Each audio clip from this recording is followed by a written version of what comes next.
Hello and welcome to Dragnet Live from otrgold.com. Hopefully you can hear me. I'm in the air quotes mobile studio today, so I'm using this mic. Can you hear me on this mic? Hopefully. Let's see. If this is your first stream, we're not normally in this location, but we are here every Monday, Wednesday, and Friday listening to one episode of Dragnet until we have listened to all 310 episodes currently available. Today we're listening to episode 175. The title is The Big Number. Let's see what we got here. Today's episode is about a bank robbery. The police get a call about a bank that's been robbed. From the MO, or modus operandi, you know the job was done by a professional. He's made good his escape. Our job is to get him. Today's episode originally aired October 26th, 1952. Jumping back here, let's quick shout out to everybody in chat. Teddy C, first comment, welcome. Life with Roscoe, Paul, Film Noir Buff, Nell, Brandon, Alfredo. What else we got here? So over it. This is your first. This is your favorite episode you've been telling us. So I'm excited to hear what today is. I'm excited to hear what today's episode is. Great. Let's see here. I'm not seeing. I can hear you now. Oh. Cool. Great. So with that, let me share my screen out, and then we will listen to today's episode. Oh, also quick announcement. So today's the third Wednesday of the month. We normally have our Members' Choice live stream. The third at 6 p.m. the third Wednesday of the month. Today I unfortunately do have a conflict, so we're going to bump it to tomorrow night at 6 p.m. East Pacific.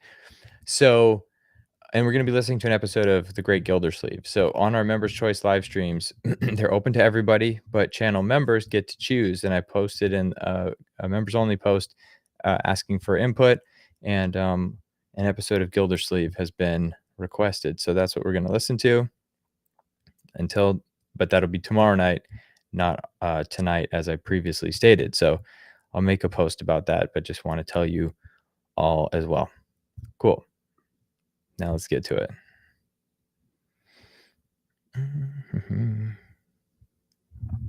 Hang on 2 seconds.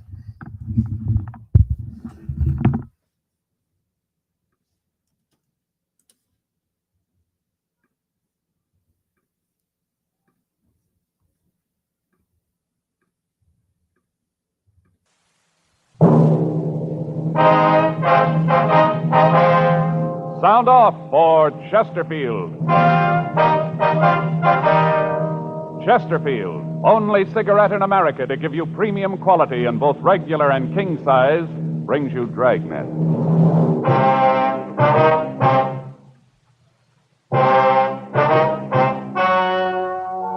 Ladies and gentlemen, the story you're about to hear is true. The names have been changed to protect the innocent.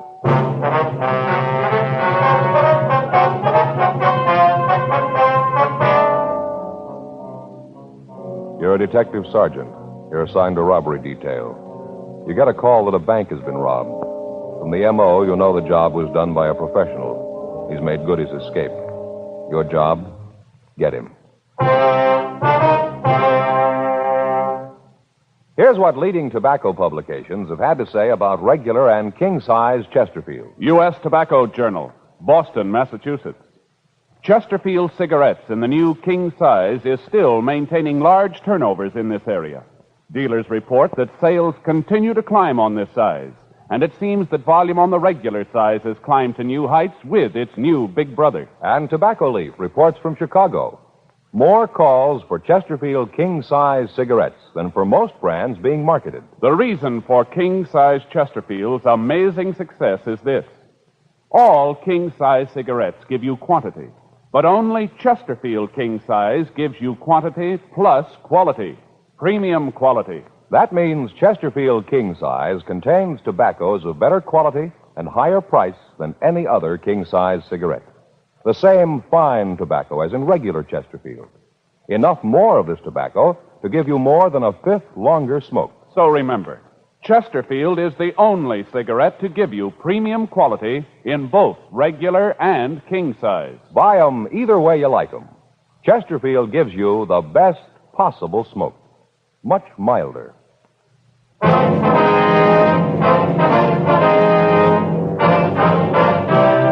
Dragnet, the documented drama of an actual crime. For the next 30 minutes, in cooperation with the Los Angeles Police Department, you will travel step by step on the side of the law through an actual case transcribed from official police files.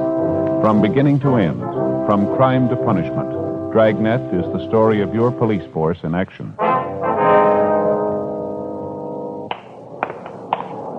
It was Monday, January 21st. It was cold in Los Angeles. We were working the day watch at a robbery detail. My partner's Frank Smith. The boss is Captain Didion. My name's Friday. It was 2:56 p.m. when I got to room 27A. Robbery. Joe? Yeah.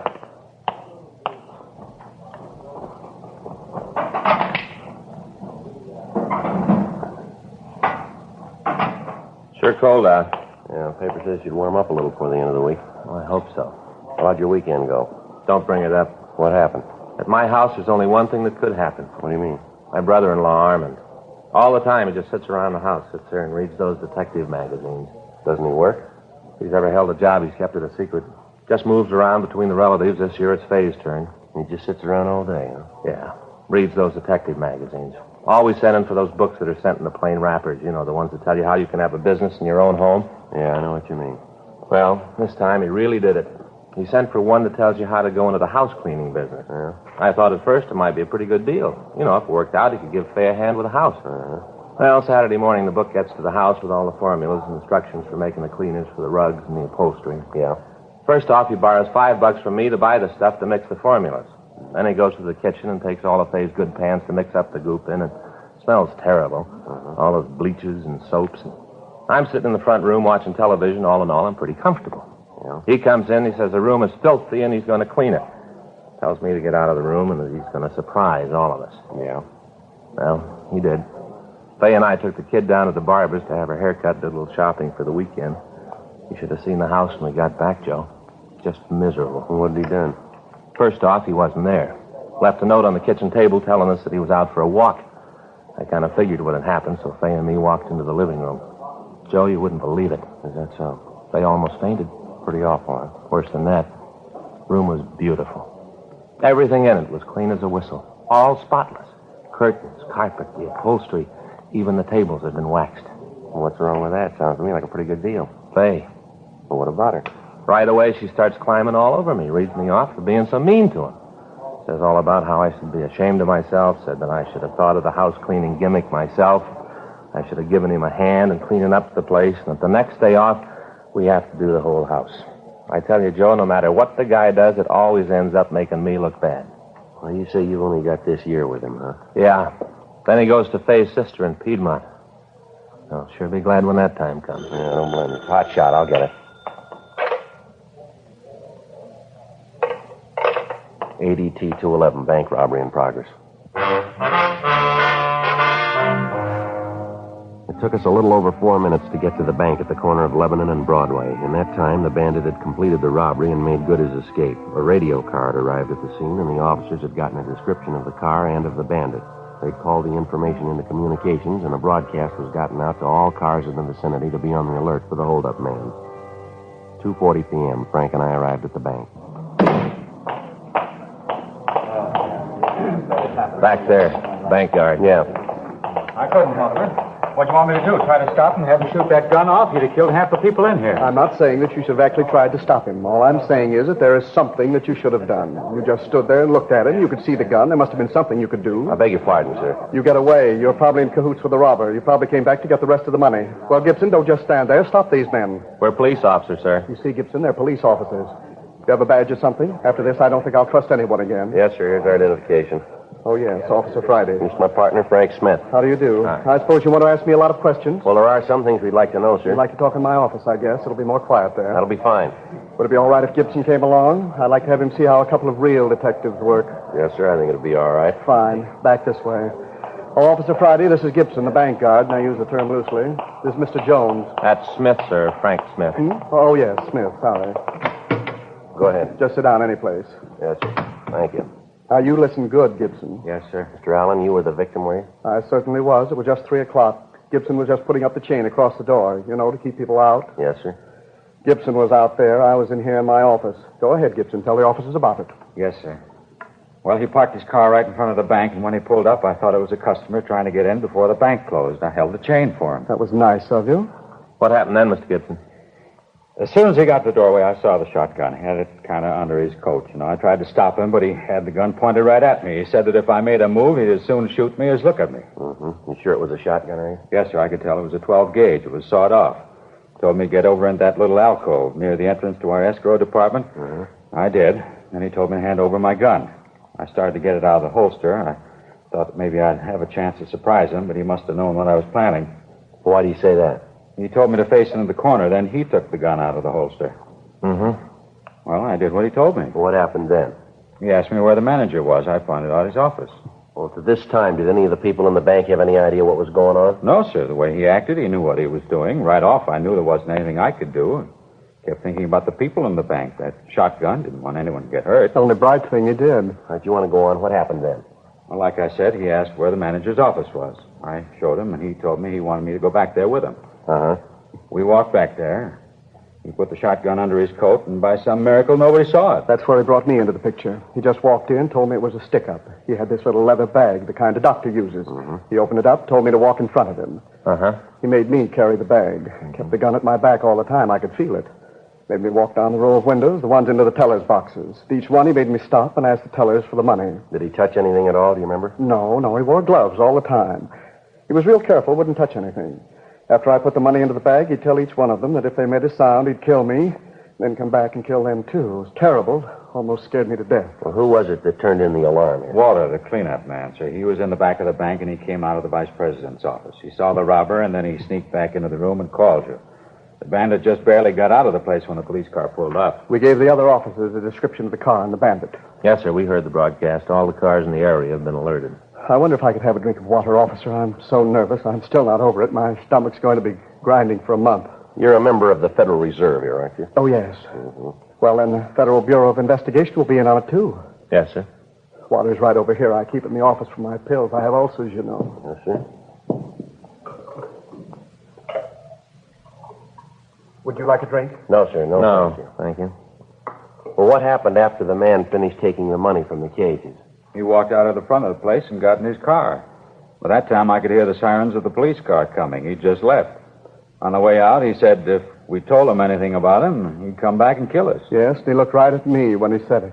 You've got to give me some sort of protection. I'm not going to make a sitting duck of myself. We'll take care of that, sir. Could you give us a description of the man, sir? I've already given it to the 2 officers who are here. Well, we know, sir, but if you wouldn't mind. Of course not. How tall would you say he was? Oh, about 5'11", maybe 6 feet. How old would you say he was? 30, 35, round in there. Mm-hmm. How much do you think he weighed? Oh, about 160, maybe more. I'm not very good at guessing weights. How about his coloring? Was he dark or light? Light. He had real light blonde hair. His eyebrows were almost invisible. They were so light that you almost couldn't see them at all. Same with his eyelashes. Mm-hmm. How about his clothes? Beg your pardon? His clothes, what was he wearing? Well, he had on a blue shirt. No, I'm sorry, sir. I think it was a white shirt. Was it? No, I'm sure it was blue. I remember because he was wearing a brown coat. I thought that he certainly didn't have very good taste, what with wearing a blue shirt and a brown coat. No, Gibson, no. The shirt was blue. No tie. Brown coat and black loafer shoes. I remember these because they were the only thing about him that looked good. They looked like those ones that are advertised in the magazines, you know, Skegums or something like that. Black. Mm-hmm. Was there anything unusual about him? I beg pardon? Anything unusual about him? Anything that might cause you to remember him, know him if you saw him again? Well, there were the bandages. What's that, sir? When he came in, he had bandages on his face. One over his right eyebrow, another on his chin, right here, sort of on the throat. You mean regular bandages? No, sir. They were those adhesive kind, you know, with the gauze and the tape all together. Oh, yeah. And you say he had one over the right eyebrow and one on his chin? Yes, sir. I still think it was a white shirt. I said it was blue. Are you trying to say that I don't know blue when I see it? No, sir. I just think that you might have made a mistake in all the excitement. Officer, Yes, sir. it was a blue shirt. All right, sir. How about his car, the one he got away in? It was parked right out in front. Did you see it? Certainly, I saw it. I was standing right in the door when he drove away. Well, can you describe the car for us? Yes, like I told the other officers, it was a late model Buick, dark blue, a coupe. I'm sorry, sir, but it was a green Ford All right, sedan. now let's see if we can't let Mr. Allen tell his story, Mr. Gibson. We'll check it with you when we finish with him, all right? I don't know what you're trying to prove with these officers. After the way you handled the affair, there's no use trying to impress them with your prowess as a detective. It was a dark blue Buick coupe. Now, anything unusual about the car that you could see? Any dented fenders, stickers, windshield emblems, anything like that, would you remember? No, I didn't notice anything special. No, sir. It looked pretty new as far as I could tell. All right, fine. Well, you two gentlemen have helped us a lot here. There are some questions we'd like to ask the other people in the bank. Oh, yes, that's what the other officers said. I told them all to stay. You like to talk to them now? Yes, sir. Fine, I'll send them in here to you. No, we can talk to them out there, sir. Be all right. Oh, fine. Gibson, maybe you can help them. Officer, Yes, Gibson. I didn't want to tell you while we were in there. He'd probably make some remark. I didn't even tell the other officers. It's about the license number of the bandit's car. Did you get it? Well, not all of it, sir. Just the first 3 numbers.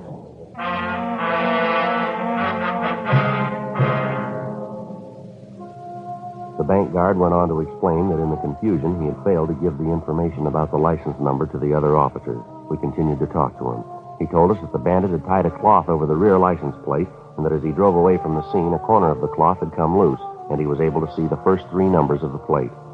We called this information into communications, and a supplemental broadcast was gotten out. In company with agents from the FBI, we talked to the rest of the employees in the bank. From them, we got a fairly good description of the holdup man and of his car. They agreed that it was a late model dark Ford sedan. With FBI agent Tom Ashford, Frank and I checked by the office and asked the stats office to make a run on the M.O. We checked the oddity file on R&I on the possibility that the tape might have been used to cover scars or other marks that would make identification easier. 9:46 p.m. We stopped and got some sandwiches and coffee, and then we went to the DMV offices. Hi, Joe. George, you know Frank. Yeah, hi. How's it going, George? This is Tom Ashford, agent from the FBI. He's working with us on this thing. Oh, hi. Glad to know you. Yeah, same here. Where do we find the files here, George? Oh, what's the number again? 1U5. That's all we have. Not much. Oh, you'll find the files for that number in these drawers here. You know what kind of car it is? Yeah, Ford sedan, late model. We're not sure what year. Uh-huh. Oh, go to it. I don't envy you. Yeah, 9,999 possible. Mm-hmm. Well, that's it for the night. I think I'll shove off. Anything you guys need, there'll be somebody here. You can give me a call. I'll leave my home number on the desk. Right, thanks a lot. Good night, George. Good night. Right. Hope you find it before I get back. Yeah. So do we. Well, let's get to it. Right. Let's see. 1U5. It took us the next 8 hours to go through the almost 10,000 license registrations. Each file card had to be checked for a similarity of make and model. Each automobile in the Los Angeles area was listed, and then each one in the entire state. Each of them had to be checked out. 6:02 a.m., Tuesday, January 22nd. We finished checking the files. That does it. I didn't know there were so many cars in California, let alone that many with a license that begins with 1U5 in the Los Angeles area. What's the total, Joe? How's it look? Well, we got a place to start here. 302 names. 6:30 a.m., we checked back into the office, and then we went home to get a couple of hours' sleep. At 8:30 a.m., Frank, Tom, and I met in the robbery office. Captain Didion had assigned 4 other teams of men to work with us. The FBI had also assigned additional agents. The list of possibles was divided up, and we began to check them out. We spent 3 days on it. In each instance, we didn't talk to the person involved directly, but to their neighbors. We didn't explain what it was that we were after, merely that we were conducting an investigation. We ran into the usual false leads, the usual petty jealousies, and the neighborhood feuds. It all served to slow us down and make the job more difficult. There'd been no replies to the local or the APB that we'd gotten out on the car or the bandit. The stats office had come up with 2 possibles on the M.O. These were both checked out, but led us nowhere. We went back to checking out the license plate numbers. January 28th. The names on our list were down to 7. The next one was a Mr. Ivan Q. Field. We rang the bell to the house next door and waited. Yes? Sorry to bother you, ma'am. Police officers, wonder if we could talk to you. Police? Well, what's it about? I haven't done anything. No, ma'am. We'd just like to ask you a couple of questions about your next-door neighbor, Mr. Field. If I should have known. I thought a couple of times about calling you about him myself. Miserable man. I wonder if we could come in, ma'am. Might be better than talking on the porch. You just bet you can. Come right in. I'll tell you what you want to know. Thank you very much.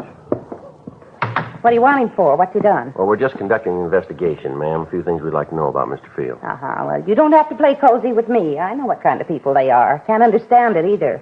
Ma'am? I said I couldn't understand it. His brother's so nice, a real gentleman.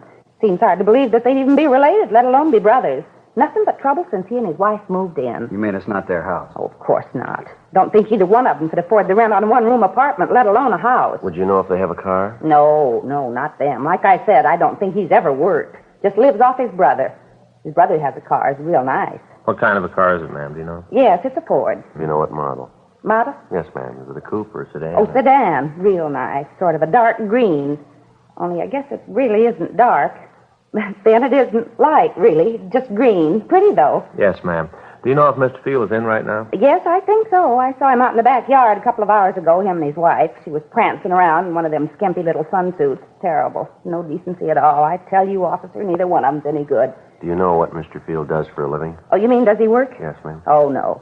At least I've never seen any indication that he does. All he does is just sit around the yard and throw rocks at my cat. It's terrible. That's what I was going to call you about. Isn't there a law or something about throwing things at poor dumb animals? Yes, ma'am. Of course, cats aren't really dumb. Lots of times I think they're a lot smarter than some people I know. I wonder if you could describe Ivan Field for us, ma'am. Oh, sure. He's kind of a little man, not very big. About how tall, ma'am? Oh, maybe 5'7". How about his coloring? You mean his hair? Yes, ma'am. Dark, very dark.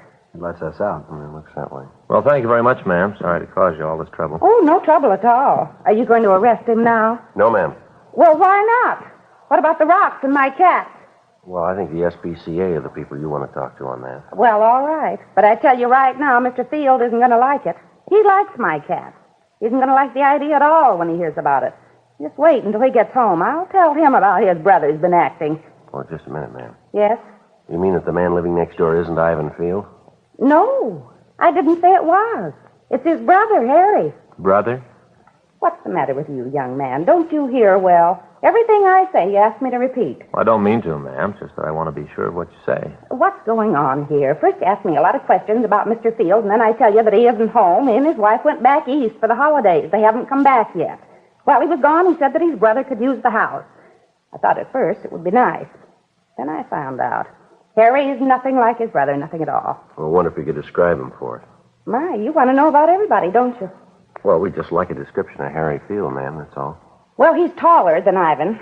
Harry must be close to 6 feet. Doesn't look anything like Ivan in any other way. Ivan's dark and Harry's light. His hair almost doesn't have any color. He's real blonde. How long ago did they move in? Well, now, let me see. Elizabeth, that's my Persian cat. Well, Elizabeth had her last litter in December. December the 12th. Harry and his wife moved in the next morning. I remember that because I was up most of the night with Elizabeth. She didn't need me. Awfully independent. But it was the morning that they moved in. Oh, I remember it well. Elizabeth had 6 little kittens. It was December the 13th when Harry moved in. And they've been using Ivan Field's car? Oh, my, yes. Hardly a day goes by but what they don't drive it somewhere. I wonder if we could use your phone, ma'am. Oh, sure. It's on the table there in the hall. Thanks. I'll check the name through R&I. Okay. Would you happen to know if this Harry Field has any marks or scars on him? Well, now, let me see. I think so. Seems to me that I saw him and his wife out in the backyard one day. He was wearing swimming trunks, and she was in one of those sun suits I told you about. Disgraceful. Yes, ma'am. Well, it seems to me that he had a scar on his leg. Yes, just above the knee. I think it was the right leg. No, what I meant, ma'am, was does he have any marks on his face, on his forehead, or on his chin? No marks. Oh. Oh, wait a minute. The other day I noticed he had a cut over his right eyebrow. Looked like he'd been in a fight. Probably a drunken brawl. Joe? Yeah, anything? Talk to Cunningham. He checked the name. Looks like it might be the same one. What's that? They paroled a Harry Q. Field from San Quentin. Description checks out. When'd they parole him? December 10th last year. Did a term for robbery.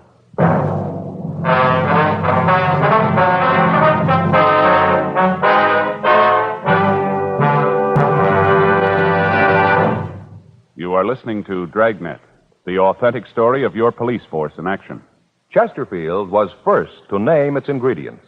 Ingredients that give you the best possible smoke. Now, Chesterfield is first to give you scientific facts in support of smoking. Nose, throat, and accessory organs not adversely affected by smoking Chesterfields. First such report published about any cigarette. A responsible consulting organization reports a study by a competent medical specialist and staff on the effects of smoking Chesterfields. For 6 months, a group of men and women smoked only Chesterfield. 10 to 40 a day, their normal amount.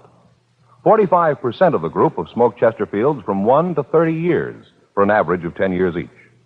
At the beginning and end of the 6 months, each smoker was given a thorough examination, including x-rays, and covering the sinuses, nose, ears, and throat. After these examinations, the medical specialist stated, It is my opinion that the ears, nose, throat, and accessory organs of all participating subjects examined by me were not adversely affected in the 6 months period by smoking the cigarettes provided. remember this report and buy Chesterfields either way you like them, regular or king size. Premium quality Chesterfields, and much milder.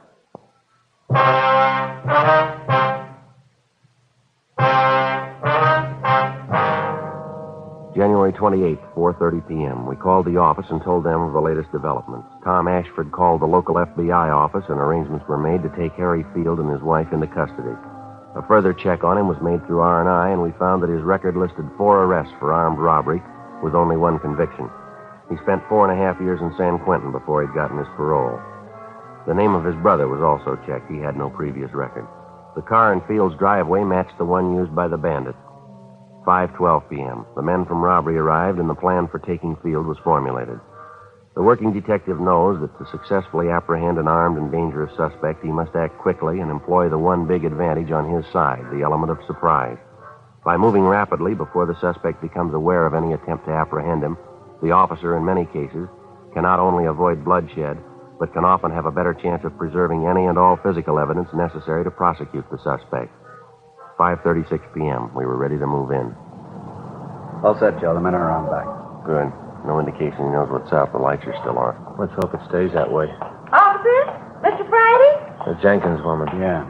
Officer! Ma'am, would you mind keeping your voice down? We don't want Field to know we're here. Well, I'm not talking loud, but there's something I want you to know. Well, it'd be better if you went back into your house, ma'am. Just stay there till this is over, will you? That's sort of what I want to tell you about. Ma'am? Well, I got to thinking, and I figured maybe Harry wasn't too bad a sort after all. We don't want to be rude here, but I think it'd be better if you go back in your house. All this talking's liable to let him know that we're here. But that's just it. I don't want anybody hurt, so I called him. What? I called him. Told him he didn't have a chance to give himself up. Unknowingly, Mrs. Jenkins had made it impossible to take the suspect without violence. By warning him, she had put him on the alert. We had no alternative now but to apprehend him as best we could. 5:40 p.m. Caleb and Crowley are covering the back. Other fellows are covering the side windows. All right, let's go.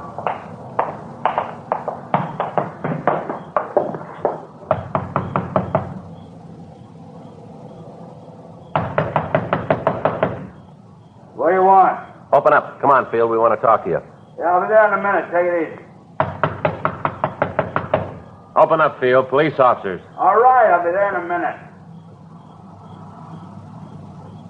Let's go. He's stalling. All right. It's locked. Come on, let's hit it. All right. All right, stand Hey, still, what are you mister. doing? The fireplace, Joe. I'll get it. Guys, I'm parole. You cops won't leave him alone. I'm straight. Bag's full of money, Joe. Partially burned. My money, I can do what I want with it. You bet you can. Hands behind you. Come on. I'll shake him down. All right.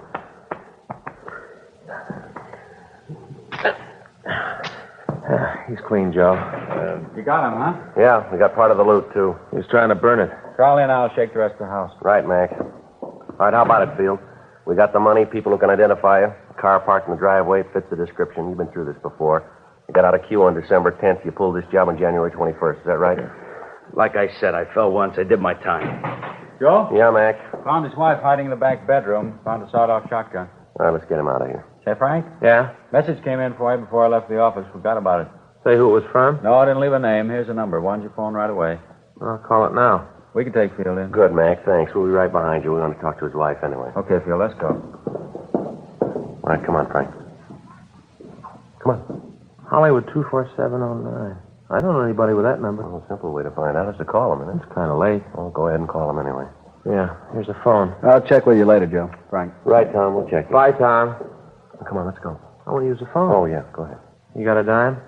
Just a minute. Yeah. Yeah. I'll leave it for the call.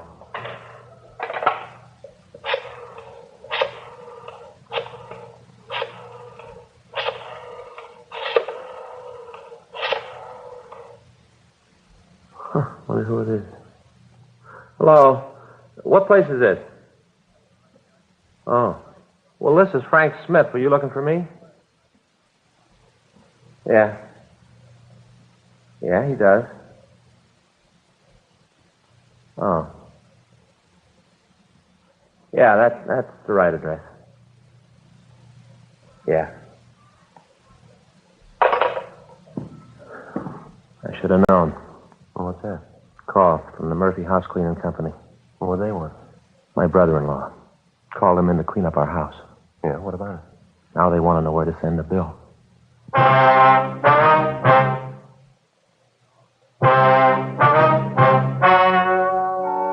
The story you have just heard was true. The names were changed to protect the innocent.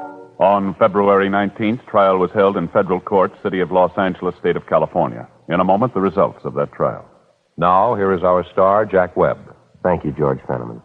Before a case goes to trial, the working detective has to get all the evidence. He interviews witnesses, takes statements, checks and rechecks. He tries to get all the facts. As a smoker, you too should be interested in facts. You should know Chesterfield is first to give you scientific data in support of smoking. Nose, throat, and accessory organs not adversely affected by smoking Chesterfield. The first such report ever published about any cigarette. Remember that. And next time, buy Chesterfield. Get 'em regular or king size. You'll find premium quality Chesterfields give you the best possible smoke.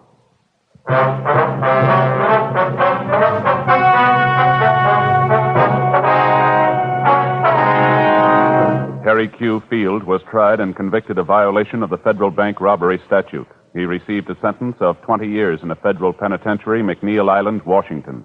The investigation showed his wife, Dora Field, was not implicated in any way in the robbery.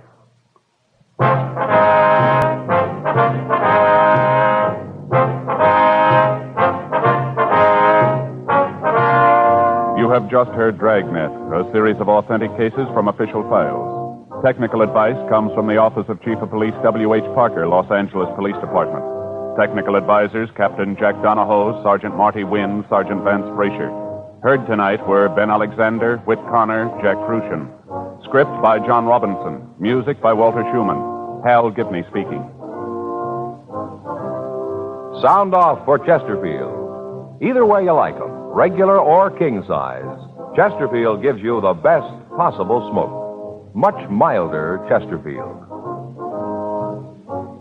Chesterfield has brought you Dragnet, transcribed from Los Angeles.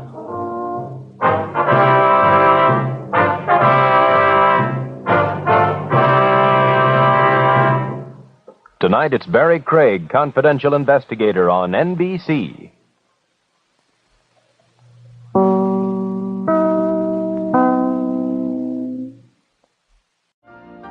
You've been listening to the OTR Gold Network.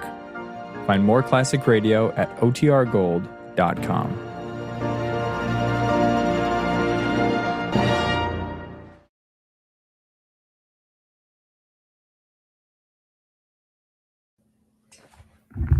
All right, I hope everybody enjoyed that episode. That was unexpected ending. After I was warned to maybe not write the brother-in-law off as such a nice guy, I was listening for clues to figure out, okay, when are they going to realize that the bank robber is the brother-in-law? So that's where my mind was going for a while. And he wasn't, but he was still a scoundrel. So that was fun. I like that episode. Glad we got to listen to it. People are talking in the chat now about what it is that they like to drink instead of water. The unofficial theme of this channel is don't smoke, drink water.